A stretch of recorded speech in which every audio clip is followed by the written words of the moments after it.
I've been doing a few more experiments with things that can be done with acrylic paint today.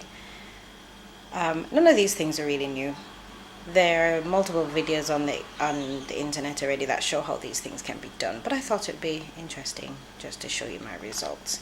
I'm not really a painter. I view myself as a maker. I love making stuff, and so I'm enjoying this. This process is very new to me, although it might not be new to everyone out there. Anyway, I just wanted to show you what I've been doing. This one, I've seen videos on YouTube using this, and I really wanted to have a go at it. And basically it's the acrylic paint. I put gesso on the surface first, so the paper was primed, because this is just a piece from a paper folder that I grabbed. So as I said, I put gesso on it first to prime the surface, and then I watered down the acrylic paint, brushed it on it, and while the paint was still wet, just dripped rubbing alcohol onto the surface and got all of these nice little blotches. I tried the same thing with this one, but then I did 2 layers of color. So I did it with the blue first, looked pretty similar to this one, and then on here I let it dry and then went over it with a yellow. I actually think this looks like some sort of disease under a microscope. I don't think it's that pretty to look at, but it is interesting. Patterns are there. You can see where the blue went into blotches first, and then I've got the yellow into blotches on top. So you've got these 2 colors creating this greeny effect. Now this was the one that I found so interesting.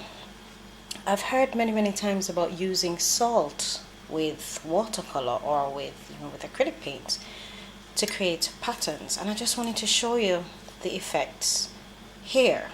This is what I normally end up with. I've tried it many times and couldn't figure out why it never worked. I've ended up with this, and I've always thought that it's because I was using table salt. I thought that's all I had, so I thought I needed to have rock salt, really nice big crystals to absorb all the water. So I've got some little blotches there that you can see. They've kind of shown through, but not really. But I realized that it really has nothing to do with the salt, because I use the same table salt and I got this beautiful effect. I absolutely love this. The only difference between these two is that on this one I did it straight onto the paper that I had, and on this one I gessoed before. So by simply putting gesso onto the paper, priming the surface so that it was sealed, the paint reacted with the salt, although the salt reacted with the water, I guess it is, in the paint, and created all of these lovely blotches and patterns in it. Whereas in this case, the paper had simply absorbed.